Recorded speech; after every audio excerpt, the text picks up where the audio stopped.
bank-approved corporate news and commentary? Are you tired of CEOs telling you what to think, who to hate, and who to vote for? Well, welcome to the Rick Smith Show. We don't take orders from some boardroom, and we don't do focus groups or talking points. We don't work for them, and we never will. I'm Rick Smith, and I work for you. Join us daily at thericksmithshow.com and download the podcast and never miss a minute. It's time for the Rick Smith Show. Now, here is the voice of the working class, Rick Smith. And welcome, brothers, sisters, working class heroes. This is the Rick Smith Show. Thanks so much for being here today on the big program. Lots to get to, lots to talk about. Polling day. Want to get into a couple of polls. Caught my attention. Turns out more people are avoiding the news than, and thank you for Reuters for reporting on this. Very important. People don't want the news anymore. Tired of hearing about COVID, tired of hearing about Russia invading Ukraine, tired about the cost of living, tired about inflation, tired of bad news. And, you know, I got to tell you, I'm not surprised, but they said 38% of us are often or sometimes avoiding the news, and that is up from the other high of 29% back in 2017. And there's something else was going on back then. Yeah, there was something crazy back then. Oh yeah, there was the former guy. Lots of bad news there. Yeah, and just in time for the new Omicron strain to coming back on the scene. Evidently, the new strain, 21% total of the COVID's cases coming up are this new strain. They're saying, hey, this could be evading the new stuff. Nobody's paying attention. So good time for that. Good times. Also, some more polling fun from our friends at Gallup. They evidently have been taking a poll on the moral values of the nation. And, well, they have said that we believe it's bad. Things are bad. Record high, evidently, 50% overall Americans say the state of moral values in the country is poor. Another 37% say only fair. So a lot of people unhappy. Just 1% of us believe moral values are excellent. I'm going, are you okay? I don't really know what that means. We throw that moral value stuff out. I'm not quite sure who are we talking about. Are we talking about the country as a whole, all of us individually? 12% said good. This kind of makes me go, we're in a weird spot. We're in a really weird spot, and we're in a place I want to talk a little bit about here in the opening. But the other scary poll, Yahoo News and YouGov poll, show that most Democrats, 55%, and most Republicans, 53%, something they agree on. Look at that. There can be agreement. But sadly, it's something not good. They think that this country will cease to be a democracy in the future. That is a bad thing, because you listen to either side. Both sides, they want democracy. They want what they want. They just don't want to recognize the other side, which is kind of weird. But this kind of bipartisan despair of a country that we all claim to love and all claim to want to be the best it can be seems very strange. Half of folks who claim to be independent, about 49%, they express similar ideas. Just a quarter, 25% of us consider the end of U.S. democracy unlikely, and the other quarter unsure. I'm in that quarter that is, I'm not going to say it's going to go away. I'm going to say we've been in bad times before as a country. We will work through it. We will work through it. And the reason we're going to work through it is because we're not going to allow it. Diane sent me a really very thoughtful email asking a simple question, because I talk a lot about having conversations with people that I don't agree with. An actual conversation, not just shooting platitudes across the bow at each other, not just yelling talking points, but, having conversations. And she writes this email. You have conversations with people you disagree with, but how do you do that with people who simply will never listen to reason? In fact, how do you get them to put down insane beliefs and focus on reality? Interesting bit. Someone else sent me a story written by this Kayla Chadwick over at HuffPost, which is really thoughtful. She goes into, I'm tired, I'm politically fatigued because, she is willing to pay an extra little bit of money to make sure that fast food workers are able to have a living wage. She's able to, pay a little bit more in taxes to make sure the public schools educate children. She's able to pay a little bit more in her paycheck so that people have health care. This idea that she gets into about caring about others a little bit more, caring about society, the social contract, being in this together, something that basic empathy, basic understanding that we're all in this together. And she says, look, I can't have debates with people who aren't of that way. She said, our disagreements are not merely political, but a fundamental divide of what it means to live in a society, how to be a good person, and why any of that matters. And, she goes, look, I've got mine, screw you attitude that's been oozing on the American right wing for decades is part of this problem. And this is where you've heard me talk for years about people in terms of being a five. They're a five, I'm going to move on. You've got your selfish, your uncaring, hooray for me, screw everybody else, don't care. That doesn't mean anything. They're the fives. They're immovable. You can't talk to them. They're shut down. They're true believers in whatever their faith, their ideology. It's basic, 1 through 5. Your fives are gone. You're never going to reach them. I tend to focus with people who are willing to talk, are willing to listen. You're never moving the fives. You ended up, and look, I identify them early on. I saved myself the headache of having to deal with them because you're never going to move. It's never going to happen. Let them go. I focus on the 4s and 3s and having those conversations. And because here's the thing, when someone stakes that flag in the ground, I'm this. I just had this conversation, talked about it yesterday. I had a guy from Texas. I'm ultra conservative. He staked his flag in the ground. I said, okay, well, why? Can you explain why that is? If that answer goes, I only care about me, I only care about tax cuts for myself, I only care about my family, I don't care about anything else, our conversation's over. There's nowhere left to go. You've left nothing to discuss. I now know what's important to you. But if you then come back with some really true conservative values of, look, I want to use, government resources more efficiently to help as many people as possible. I believe in, this, and this is how we should be doing things to make lives better. Then this is where you have fertile ground for actual conversation and getting things done. And this is why, like I say, you have these conversations. And I believe you listen more than you talk. That's why I ask more questions than I answer when I have these conversations, because I want to know what people are thinking. Because I think we've gotten into this weird place. We've gotten into a place where we got the hats. We've all got our hats. We bought the T-shirts. We got the flags. We've got the ideology, but haven't really thought through the positions so much. And there's so much inconsistency in our politics. I mean, it's crazy. You get people talking about freedom while then passing laws restricting that freedom.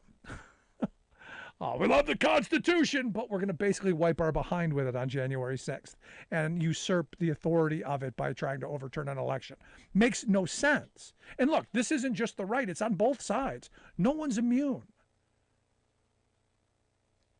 Labels are part of the big problem here as well. Everyone wants to label. I had a guy call one time. He said, "Oh, you're a leftist." I go, "No, I'm a labor guy.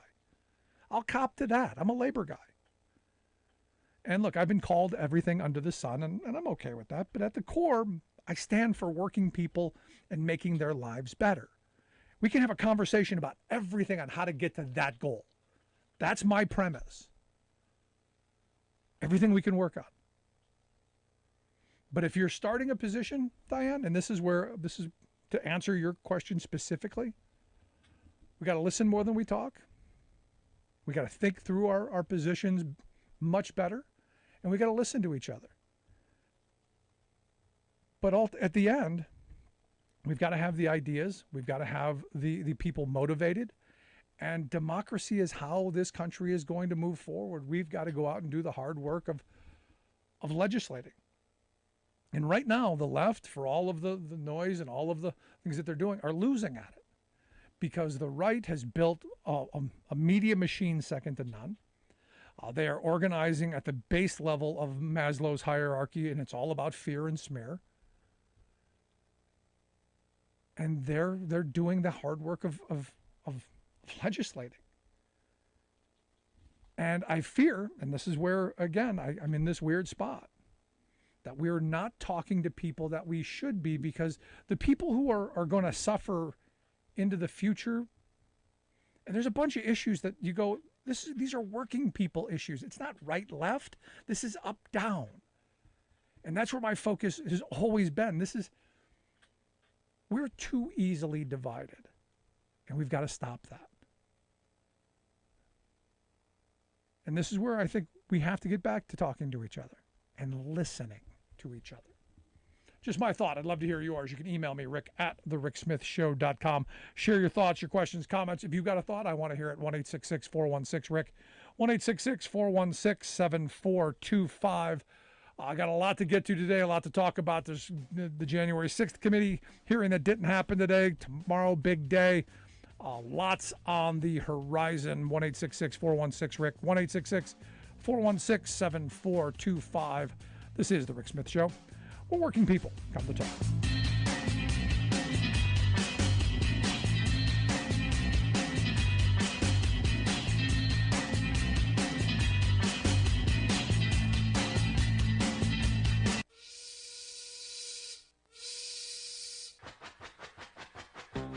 If you're a fan of the show, you've heard our labor history in 2 segments, and you can hear them on the radio pretty much anywhere in the U.S. Labor history has never been more important than it is right now. So here's what we'd like you to do. Tell a teacher. Tell a teacher that labor history is important and that they can get digestible 2-minute lessons that are absolutely free. Free to download, free to use, free to share. Tell a teacher to go to thericksmithshow.com/history and help us put labor back where it belongs, in the classroom. You know, generations of American workers fought, bled, and died to build the American way of life. It's our job to keep their stories alive.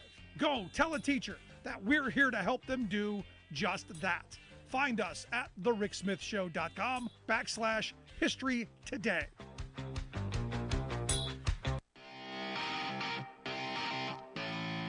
Welcome back to The Rick Smith Show. Now, here is Rick Smith.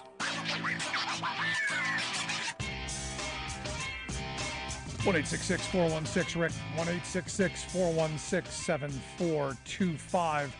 Check out the website, thericksmithshow.com. So the Federal Reserve, the Fed, has decided they're going to jack up the interest rate 0.75 of a point. That's going to hurt. Slamming on the brakes, it appears, because, well, inflation is biting everyone. Let's quick go to the phone lines. We've got Alice on line 1. Alice, how are we doing today?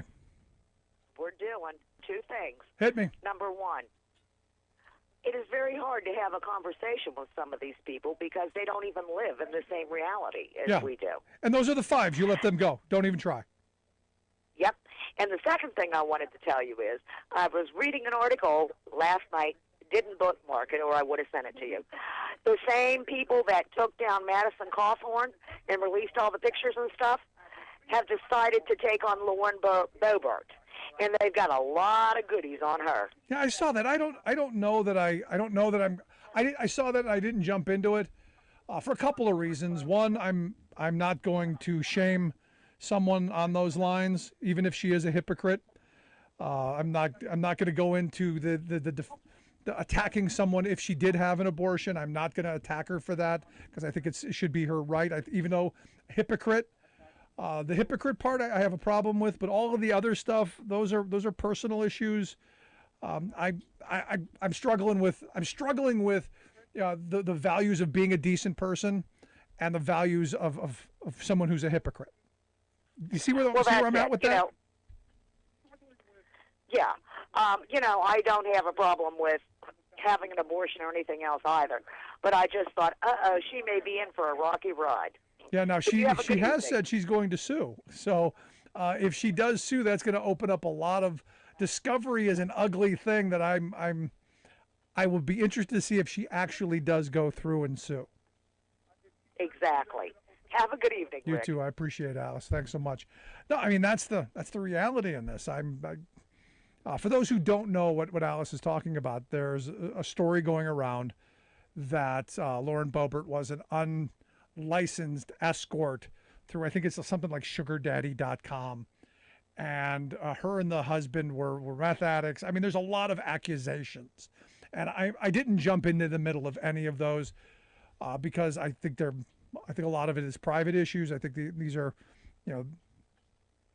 if true, being a sex worker is, something that we should be talking about, regulating, ensuring that people are safe and secure and all that stuff. And the claims that she had 2 abortions. And again, I'm not going to beat her up for that because I think they should be safe, rare, and legal.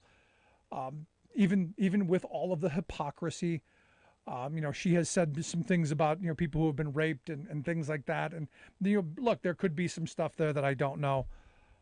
I struggle with getting into the middle of all of that. I think she's a horrible legislator. I think she's a dangerous person to have in Congress. I don't necessarily think those are things that that I would use to play into it. But again, this comes back to what I was saying a moment ago. This is about being empathetic. This is about being a decent person. This is about being caring about society as a whole.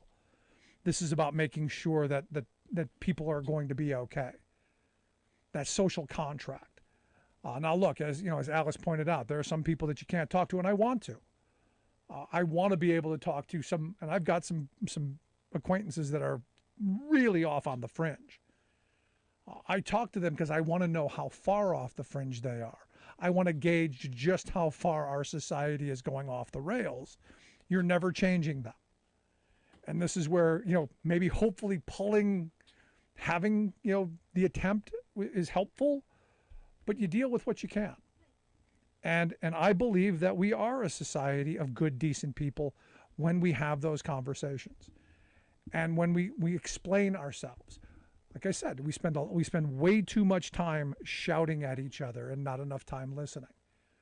And that's it's part and parcel to our media structure and to how busy our lives are. That's the other part of this, and there issue after issue that gets into this. Let's go to the phones. We got Gordon from Florida online too. Gordon, how are we doing today? Hey, thank you for taking my call, Rick.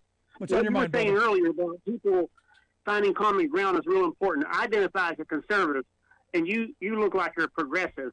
But I'm a labor guy. Conservatives, you're a labor guy. Most of us on both sides of the political aisle want to have sensible ability to protect ourselves with the Second Amendment right, sensible costs of college that are affordable, whether it's free or not, is something that actually could go both ways and be okay. But everyone wants it to be affordable, liberals and conservatives, except, of course, a few rich people in higher ed. And there's a lot of other things that most of us want, like protecting the grid. And so, as you know, I'm not going to drop Alan Collins's name out of respect for him, although he probably wouldn't mind it. I don't know that for certain. Yeah, but you I just will did. let him drop my name. As I mentioned to you in our private conversation, I'm the guy that nearly won the Terry Schiavo case, okay? The biggest pro-life case, and I'm sure you could have verified that. Plus, I'm fiscally conservative. I don't like free handouts against taxing and spending. I'm as far right. I'm several orders of magnitude. You made your bona fides. What are you getting at? Well, my point is that what I would like to find out if it would be all right if I would team up with you and others to call upon our lawmakers to restore bankruptcy protections, because if the bankruptcy protections don't get restored for student loans, 2 things are going to happen. First, the Department of Ed is going to keep spending insane amounts of money because the borrower won't have any threat of bankruptcy, and us conservatives don't want to see trillions of dollars go down a black hole. The liberals keep complaining about public service loan forgiveness, rejecting 99% of people. That will continue to happen unless bankruptcy is restored. And if it doesn't get restored, whatever you think of forgiveness or cancellation, nothing good is going to happen for college students or taxpayers. Now, I'm not saying that. Now, the students have actually repaid more than they borrowed, but I don't know that cancellation or forgiveness would solve any problem, because it would cure the symptom. It would free some of the debt slaves, but it would not abolish that slavery. So I'm not going to take any stance on the cancellation issue at this point, but to say that we have to cure the underlying problem. And I'm sure that you know that if we keep pouring money into higher ed, it hurts the taxpayers on the hook, and it hurts the students because colleges raise the price for the college because he can borrow more. And it's not student aid. And I want to procure your assistance. You remember Alan Collins was talking about those bankruptcy bills, S-2598 and H.R. 4907?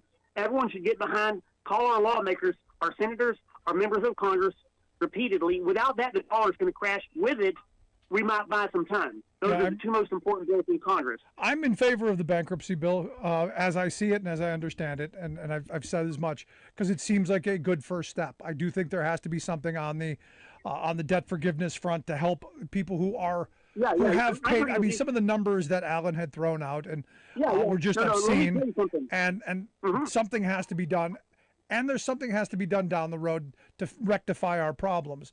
And yet, I think we would completely disagree on some of the solutions. I look back to what my grandparents' generation built.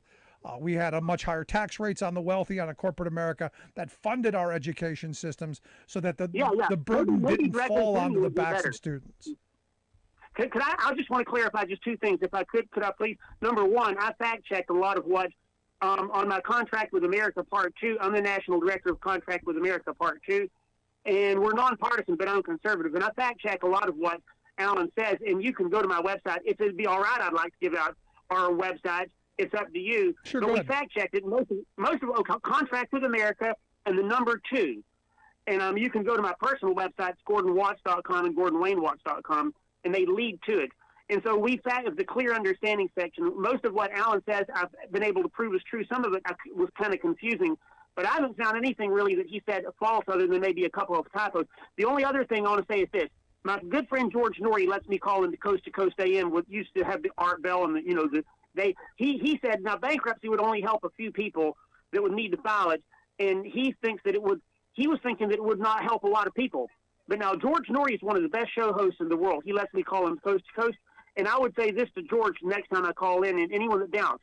Guns help every single police officer and a law-abiding citizen. Only a few people need to shoot someone in self-defense. Only a few people need to file for bankruptcy. But the threat of bankruptcy, the threat of self-defense, is what makes both the Department of Ed and the Public Service Lending Program behave so that both taxpayers and students are not royally ripped off. Conservatives and liberals should agree on this one point. If we don't get the 2 student loan bankruptcy bills passed, we will crash the dollar, and they're the most important bills in Congress. And they're not just something that'll help a few people. It'll help everyone, or it'll not help everyone if it don't get passed. All right, Gordon. There you go. And you got the good gun analogy in there. That was good. That was good. You got the messaging done. Rick, I really want to thank you. Between me and you, my friend Alan thinks I'm a little bit talkative, and he's probably nervous when he finds out that I called in. But listen, Alan is a good guy. I fact check him, and a lot of his group, Student Loan Justice, has conservatives and liberals, about a 50-50 mix. And speaking for the group, I believe I could say this. We thank you greatly for having Alan on and for having me on and letting me drop Gordon Wayne Watts, the guy that almost won the Jerry Shivo. Thanks, buddy. I appreciate it. We're not going over the Shivo thing again because we're going to disagree on that. But thanks so much, Gordon. I appreciate it. No, but here's the thing, and this is where this conversation with Gordon is really important. I guarantee you we disagree on a lot of stuff. I can guarantee you this. On this issue, this is not a right-left issue. He keeps talking about right. This is an up-down issue. This is an issue that this should be a working class issue where working class people are saying we should be able to have go as far in higher ed and education as far as our talents and our abilities can take us, not as deep as our pocketbooks will allow. To me, that's the way forward. I appreciate the call, Gordon. I got to take a quick break. Right back after this. Stick around. You're listening to The Rick Smith Show. Well, working people have the talk.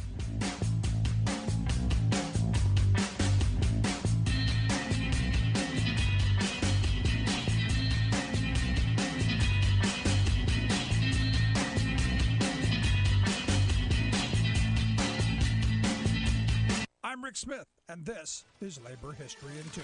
On this day in labor history, the year was 1937. That was the day anti-union violence erupted in the Valley of Steel. The Little Steel Strike was then in its 20th day. The strike had spread to Bethlehem's Cambria Works in Johnstown, Pennsylvania. Newspaper headlines screamed, 30 clubbed, stabbed, shot in strike. Guerrilla warfare breaks out anew in Pennsylvania. The day had been marred by hours of fighting with scabs and the police as miners joined picketers in support. Strikers lobbed rocks at scab cars attempting to drive through picket lines and successfully overturned a number of vehicles. Steel-helmeted police attacked strikers, swinging riot clubs and launching tear gas shells. One picketer, Tony Mandos, was in critical condition after having been shot twice by police. Mayor Daniel Shields announced he had deputized 250 special police and was preparing to, quote, raise an army of 3,000 American Legionnaires by nightfall to protect the city of Johnstown from strikers. At Warren, Ohio, dynamite crippled railroad operations at a struck Republic Steel Mill on the Ashtabula-Niles branch of the Pennsylvania Railroad. The explosion came after carloads of raw material had been shunted in and products shipped out of the mill. Auto plants throughout the Midwest slowed production for lack of steel-made parts. UAW President Homer Martin dispatched a telegram to CIO leader John L. Lewis saying, quote, we are standing by ready to refuse to use steel made in struck plants in the production of automobiles unless the steel companies make a speedy and amicable settlement with the striking steelworkers.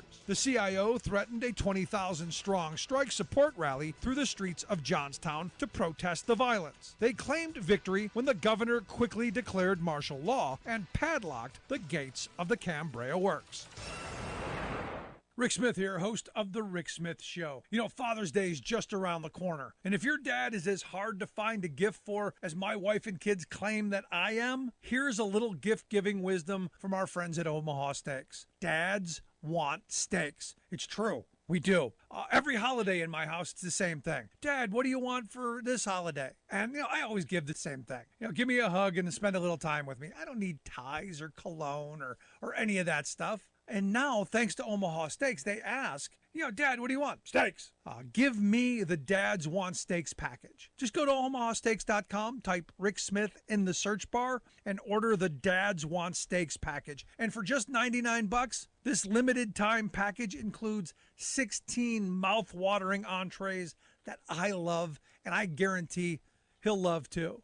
The smoky, tender, bacon-wrapped filet mignons, the gourmet jumbo franks, their air-chilled, boneless chicken breast, and of course my favorite, the thick, delicious, boneless pork chops. And to finish it off, the sweet finish of it all, the delicious caramel apple tartlets. And as a special gift for my listeners, when you type Rick Smith in the search bar and order the Dads Want Steaks package, you'll also get 8 free Omaha Steaks burgers. These are awesome. You throw them on the grill, cook them to perfection. These burgers are full of bold, beefy flavor, made from 100% Omaha steaks, and now they're bigger than ever, a whopping 6 ounces. So this Father's Day, don't wait. Send Dad more than just a gift. Send him an experience he'll love and can share with you. In fact, don't just order one. Get 2 Dads Want Steaks packages. One for him and one he can share with you. Just go to omahasteaks.com and type Rick Smith in the search bar and get the Dads Want Steaks package. You won't regret it. I guarantee it.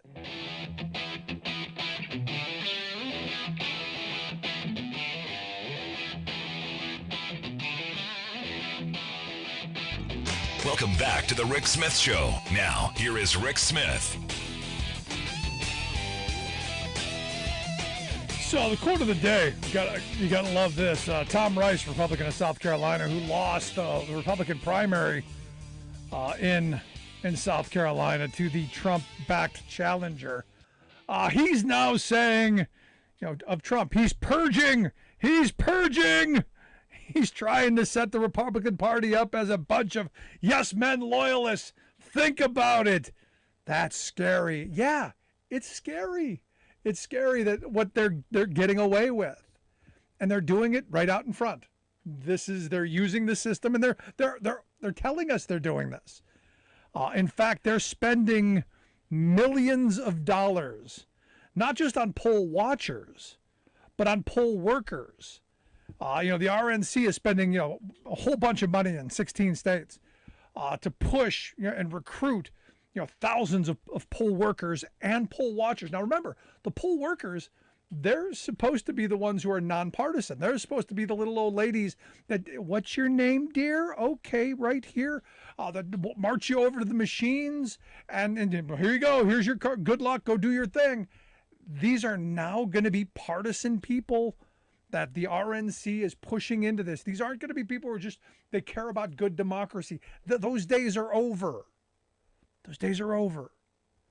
And it's frightening. Now you go back to the polling that I talked about earlier, that half Democrats, half Republicans, and almost half of independents believe democracy's doomed. And it's this kind of stuff.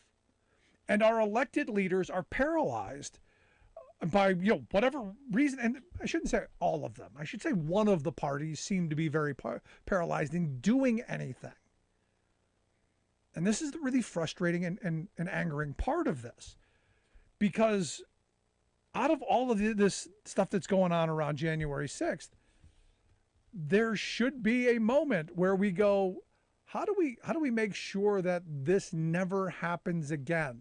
How do we make sure that we hold people accountable when they break the rules? And what we're finding out throughout this entire process, what the first two hearings have been really about, is just what Trump knew and what all the people around him were telling him, and what a ripoff it was. So when when you've got someone like Tom Rice coming out and saying, hey, he's purging the Republican Party, he's setting up a bunch of loyalty yes men, maybe Republicans better be afraid. Because maybe that poll of all of us, half of us believing democracy is going to die, is maybe not too far off. And here to share some thoughts on that and maybe some thoughts on the upcoming hearing, I've asked Reed Galen to come talk with us. Reed is the co-founder of the Lincoln Project. Reed, thanks for taking time for us. No, thanks, Rick, for having me back. So what do you make of this? Tom Rice lost in the primary there in South Carolina, but he's saying, look, Trump's purging everything. He's trying to set the Republican up as a bunch of yes men loyalists. You got the RNC spending all this money on poll workers and watchers. It seems like the game's already being rigged before anybody votes. Well, I think Congressman Rice is right. And this is not an unusual thing. There were 10 Republican members of the U.S. House who voted to impeach Donald Trump after January 6th. And Rick, right now it looks like maybe one of them will survive. Maybe two.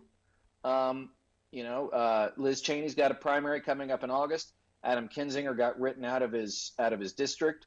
Anthony Gonzalez in Ohio said, I'm out.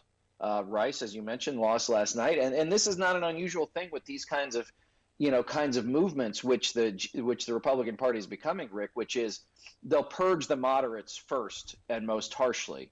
And when we think about moderates, right, we may not think about the likes of a Kevin McCarthy, but I'll tell you this, MAGA land does. And so what I would say is that, this is the beginning of the electoral process where they're weeding out the people who they don't consider loyal. But it will continue throughout the fall and into next year as Republicans, if they take the United States House, make decisions on who they want to run the place. Yeah, no, I've had some of my political guru friends tell me that probably the best thing that can happen is they do take the House and they show just how crazy they are, so that over the following 2 years, we don't go even further off the rails. Do you buy any of that? I guess, it's a little bit of a dangerous thing. I mean, here's the problem is that it's just like going back to 2016, right? Oh, Donald Trump can't win. Donald Trump can't win. He wins. Oh, Donald Trump can't be nearly as crazy as we think he is. He is. The Republicans will be so crazy they'll scare people off. I mean, just as I was coming in, Rick, you mentioned, does half the country believe that democracy matters? There was a survey I think I saw somewhere out of Michigan that, about half the voters there, maybe it was 40% of the voters like, it doesn't really bother me. And so, yeah, this stuff can happen. And it can happen very quickly.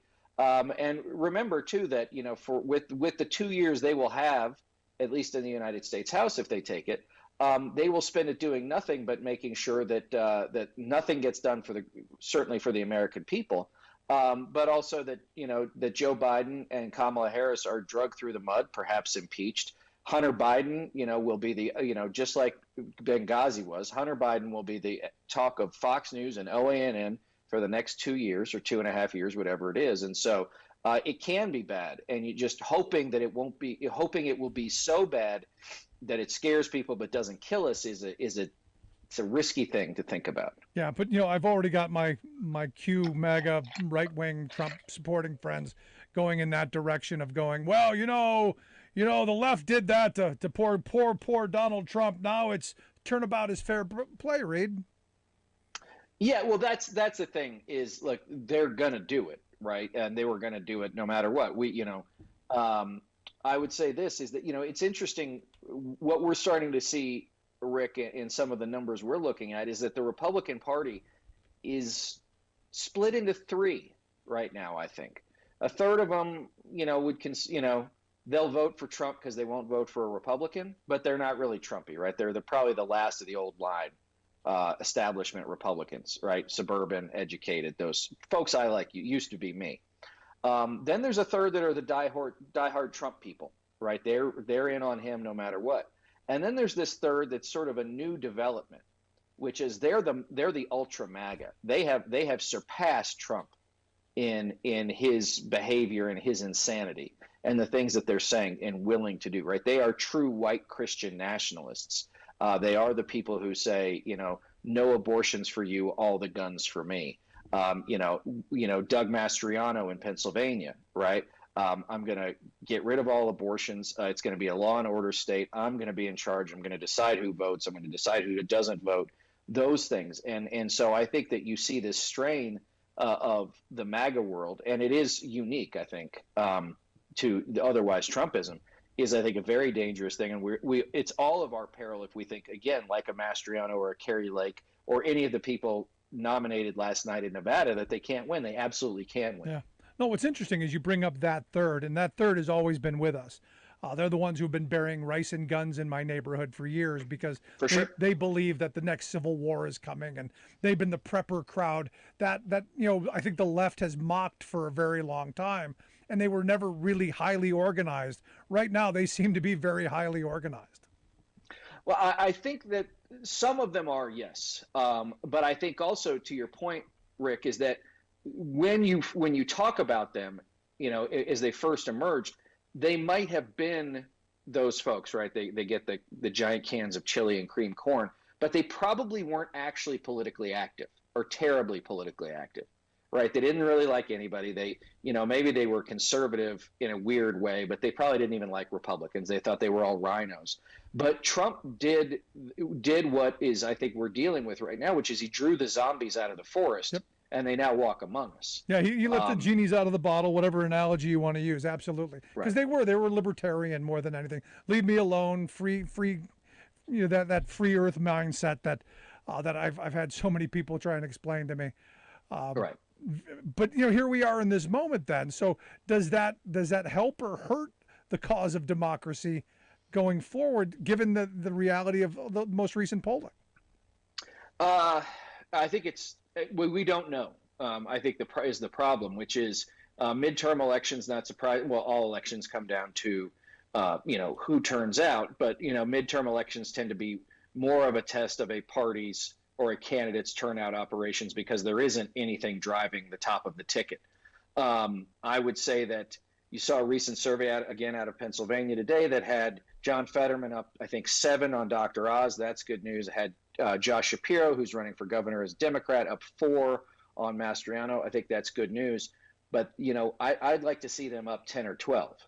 That would say to me that there were enough otherwise normal voters, normal human beings, whether or not they're soft Republicans or independents, who are taking a look at Mastriano and saying, I want nothing to do with that. And then I think you get a guy like Dr. Oz, Rick, where, in the T, right in the middle of the state, they're going to take one look at that guy and his, phony hunting get up and his, clearly never held a shotgun before. And they're going to be like, Like I don't like this. Maybe they do like Fetterman, right? Maybe he codes more to them than certainly Dr. Oz does. So I think there is hope, but it's going to be a very weird calculus to get us there. It's going to be an interesting fall here in Pennsylvania to make sure. You listen to the Rick Smith Show. We're here with Reed Galen, co-founder of the Lincoln Project. You can follow their stuff over at lincolnproject.com. I saw this interesting thing. Today was supposed to be a hearing. I was looking forward to another hearing. They've postponed it. Tomorrow going to be one talking about Mike Pence and the pressure campaign to Mike Pence. In fact, his chief of staff was on CNN, talking about how he feared for Pence's safety. In fact, said he wouldn't have alerted the Secret Service otherwise if he hadn't been concerned about it. What do you expect to come out of that hearing?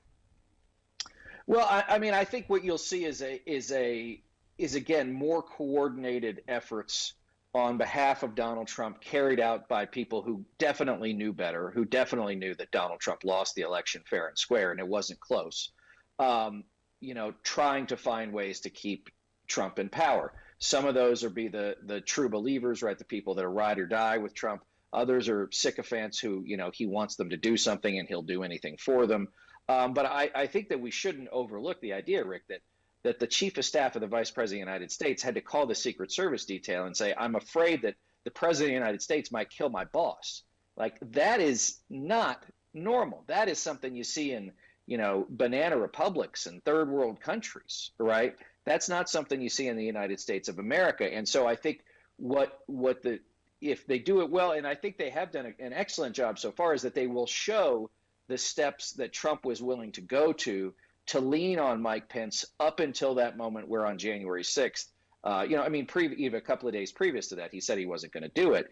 That Mike Pence said, I have no constitutional authority to do this. I think it was interesting. I watched the tail end of that CNN interview, which was I think it was Anderson Cooper asked Mark Short, there's apparently, these stories that Donald Trump was saying, well, maybe Mike Pence deserves to be hanged. And Mark Short's like, oh, I don't think Donald Trump would do that. They had such a great working relationship. Like, I don't, like, you already went all the way, pal. Right? Like, you don't have to protect anybody at this point. Like, nobody believes that. Yeah. No. If you're going to say the first part, you got to say the second part as well. If you were concerned for his safety, you were concerned for his safety. Maybe it wasn't Trump pulling the lever, hanging him, but somebody at his behest surely were. But are you surprised at the videotape testimony that came out in the previous two of how some of the people around Trump are now trying to portray themselves as, what was the term, team normal? Right. Let me start with that. I mean, whether or not it's Jared and Ivanka or Bill Barr or Bill Stepien, they're only team normal, Rick, in the context of the Trump White House, right? They're not normal anywhere else, right? That none of that stuff flies in any other White House, probably any other professional organization. What I would say is that, one, none of them want to lie to a congressional investigator. My guess is it would not surprise me if they have not yet been contacted by a federal investigator or the FBI. They will soon. They're not going to lie to them either. But this also goes to, the kind of piranha pit that Donald Trump creates around him, which is, at the end of the day, nobody's going up the river for him. They're not going to do that. And I think the other part, too, is whether or not it's Stepien or any of these guys, they all have, they all want to continue to make money, which I think is the root of a lot of this stuff, right? A lot of these people said they stepped away, but they didn't actually quit. And they want to be able to still go to, Cafe Milano in Georgetown, Rick, and say, yeah, I know, like, I knew it was all hooey. But the point is that they stuck around. Bill Stepien could have gone out on November 5th, 2 days after the election, and said, I went out and told Donald Trump he lost and he's not listening. Yeah. Right? He didn't do that. He waited until he got a subpoena to do that. Which is why I give Bill Barr no credit. Bill Barr gets no points with me, because in his resignation letter, at least, he could have said something more forceful than what he did. Well, yeah, and again, this goes to the whole thing, which is so many of these things. It's just like any, Rick, any chain of events that leads to a catastrophe or a major accident. At any point in that time frame between November 3rd and January 6th, somebody could have come out loudly and said, this is all hooey. This is all a lie.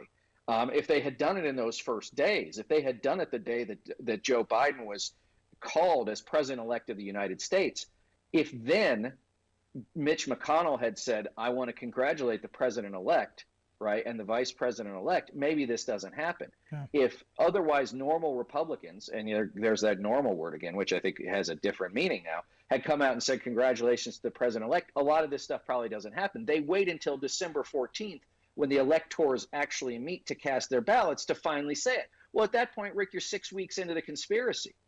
And, all these things have been set in motion. Mike Lee, the senator from Utah where I live, he sent Sidney Powell and John Eastman and these crazy people. He sent them to the White House, right? He aimed this, and he's like, I didn't have anything to do with it. So all of these people contributed to what we ultimately saw happen on January 6th. You brought up John Eastman. We now see that there is an email correspondence between him and Clarence Thomas's wife. Right. And this is where the Washington, D.C. Beltway culture is coming into stark relief with the reality of the situation. No one in official Washington wants to call out the spouse of a sitting Supreme Court justice, right? They don't want to do it.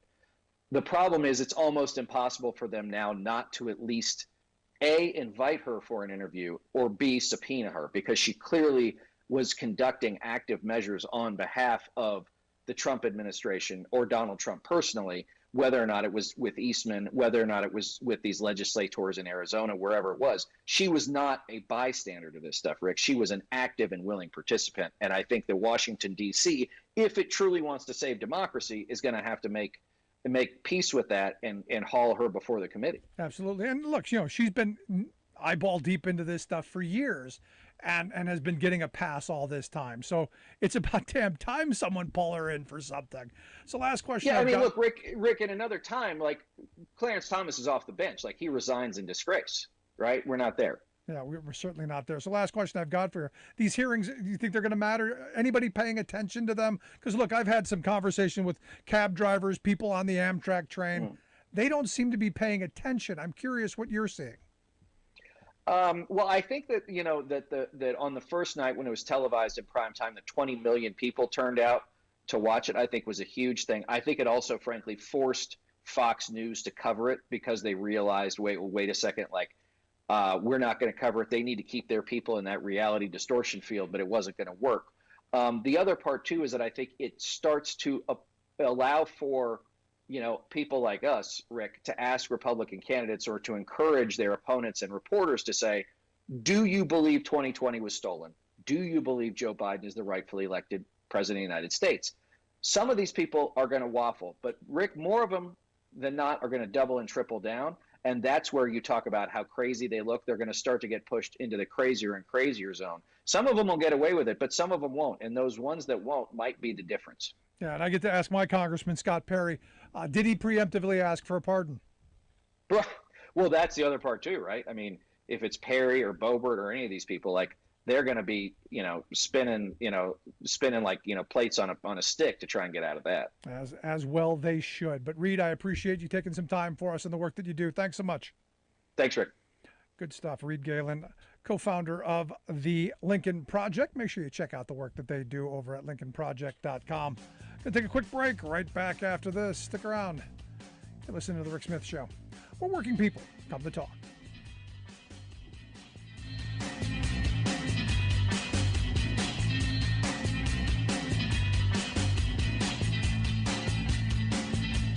I'm Rick Smith, and this is Labor History in 2.